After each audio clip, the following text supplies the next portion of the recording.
What are the people saying? 5 local government out of the 30 local government is more than many states in the north. The economy is booming. Where is the economy booming? Bomb blast in Abuja. Don't we have security? Why are we fighting? Presidency should not just sit in Abuja or in Asokoro or wherever he lives. They are sponsoring this local haram. They know them. Men cannot be there and be there at the same time. The life of the citizens, community need to be protected. It can't work out. Bring the message of peace. Let there be proper devolution of power from the center. The center is too powerful. The People, only on Core TV News.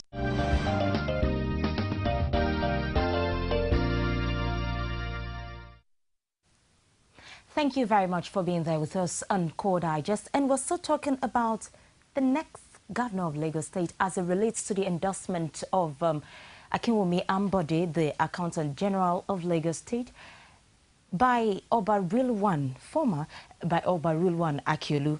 And we still have as our guests Achike Chude, a journalist and a public affairs commentator, and of course Dr. Sylvester Ojian Akaini. I hope I did justice to that. Well, you tried. Yeah, he's a public affairs analyst too. And we had to excuse Sheyi Martins. He has to attend to some things. We were talking about the endorsement and how people are beginning to react to it. And before we went on break, we were talking about the position of traditional rulers in the affairs of things, and going back to history about the institutions we used to have in the past. I want Achike to react to this. Really, if there wasn't colonial interference, taking our traditional institution into place, if we still run that way as a nation, are we going to be better off as a nation? Well, one can't really say so, but what one is very sure of is, like Heraclitus, a Greek philosopher, said that the only thing that is permanent is change. And so there would have been, and of course you know that society is dynamic, and so life is always in a continuous state of evolution. So definitely we cannot tell you exactly what would be the situation now, the scenario. It is difficult for anybody to look back and say, yes, it would have been better. So many things would have happened.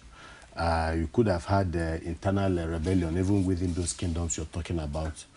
People trying to exercise power and the rest. We've had such situations in the past where sometimes you have even kingdoms from outside also invading another kingdom and so on. So it was not just about, the colonialism from the white people and so on. We also had even internal colonialism all over Africa, where indigenous peoples of Africa also invaded other indigenous peoples of Africa, and then, sought to take over their, political institutions and things like that and so on. But one thing I know is that, well, I think Dr. John talks about, I think he gave 2 instances. He talked about the Oyo Empire, talked about the Benin Kingdom, where he's from. And he tried to tell you that they had gotten to a particular level of civilization, and where they had also a system of administration. But even beyond the Benin Kingdom, in virtually every, with every indigenous people in Africa, they all ran their societies. They all had their institutions of governance and so on. Down the southeast, the traditional institution might not have been as strong as maybe you have it. But of course, the Igbos were more or less Republicans, and they also had, their way of running, their own government, where the elders, the youths and so on would meet in council and take decisions and so on. So had that, of course, there would have been some kind of evolution over the years and so on. What would remain is what we cannot say, but, you would have had a modern, state at this particular point in time. The Benin Kingdom, he also talked about, don't forget that we are talking about maybe the 18th, 19th, century. We're in the 21st century, right now. So there is no way we would not have moved. Even Europe that we'll talk about with the advancement in democratic ideals and the rest, they also ran kingdoms, virtually every single one of them. France had a monarchy. Spain, there was a monarchy in Spain. And most of the Scandinavian countries, Austria and so on, there are monarchies. But over time, the roles of the monarchies have diminished.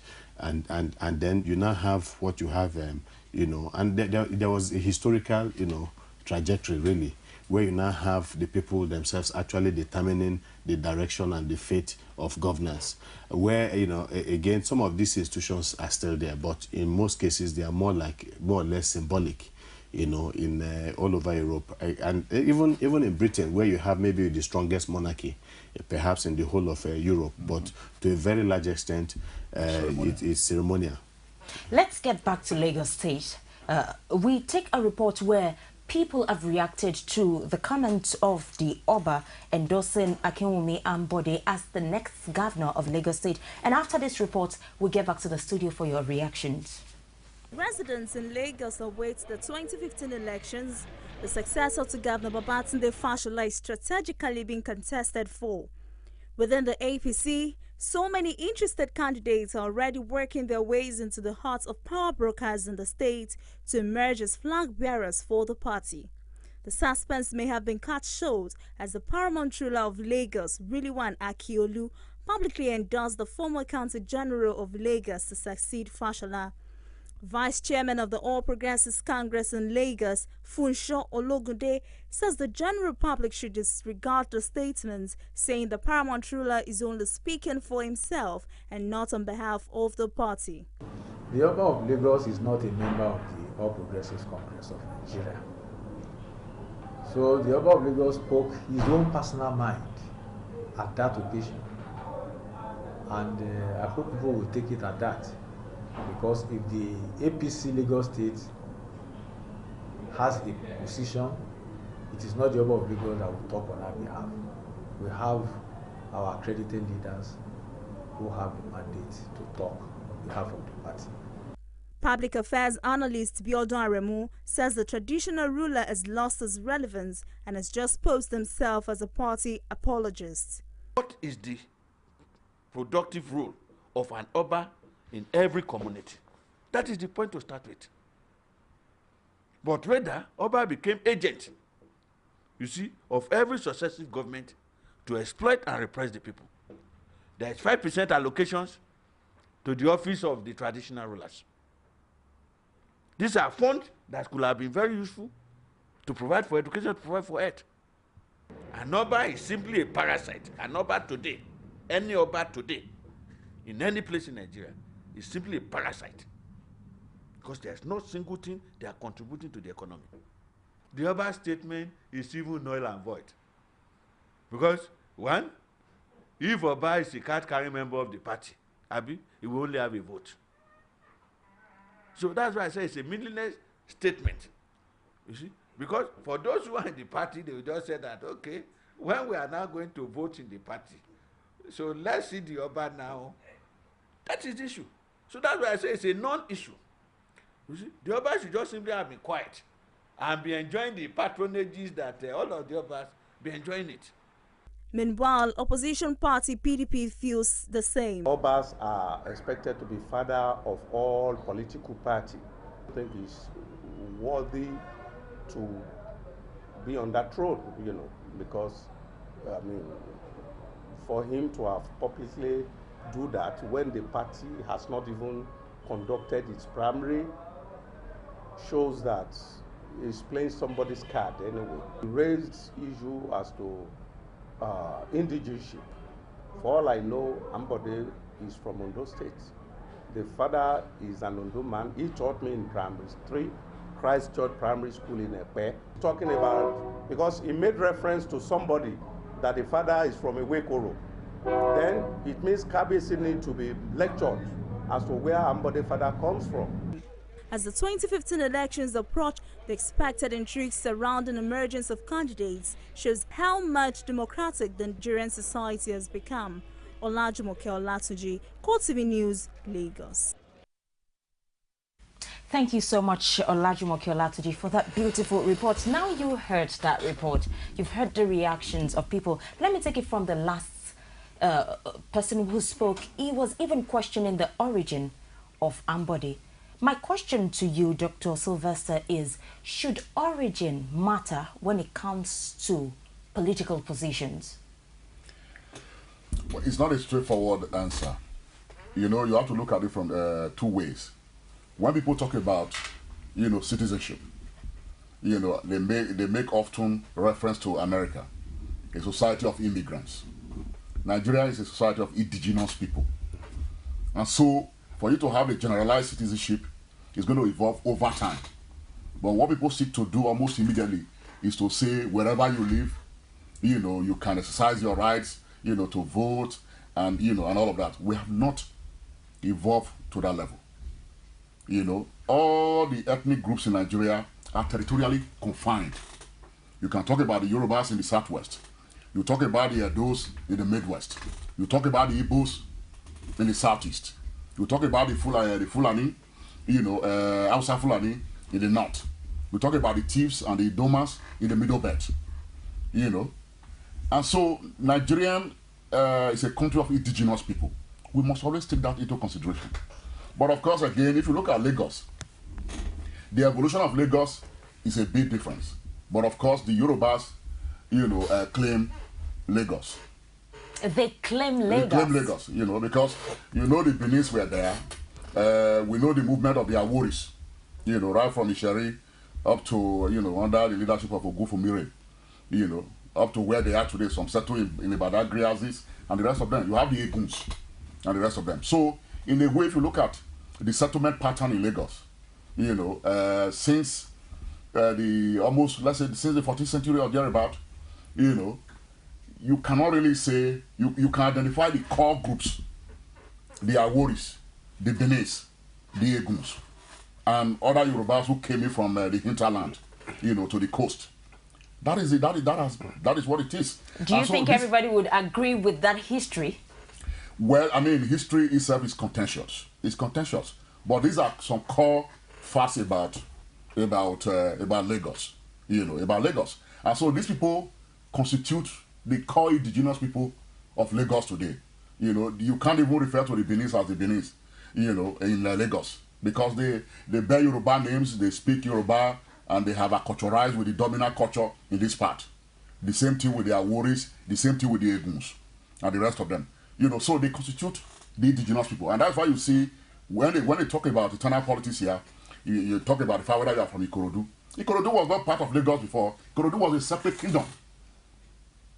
Before all of these, communities were now brought together under Lagos State. Badagry was not part of Lagos. People often forget. It was a separate kingdom. And so that has been the nature. But when they talk about power rotation today, in the context of the configuration of the present-day Lagos State, we talk about people, Badagry, Ikorodu, Ekpe, then Island, So these are the angles you look at the end of the day. But Lagos has also evolved over time to become the foremost metropolitan city in the country, which means that you have different people. And all of these people who are here exercise their own voting rights. They have franchise. They can vote for anybody they want to. But in terms of standing for election, the indigeneity question has made it possible for people outside those core groups that I mentioned, to participate in the mainstream politics of Lagos State. But let's talk about how it should be. Like he said, we all know the peculiarity of Lagos State. If you've lived all your life in a place, why shouldn't you exercise your human rights? No, you should. I mean, nothing stops you from doing that. But how far can it get you? I think that is the question. I mean, I have run for Federal House of Representatives in, 2003 in Lagos State, Ikeja. I did that because I wanted to make a statement about myself and about my place in Nigeria.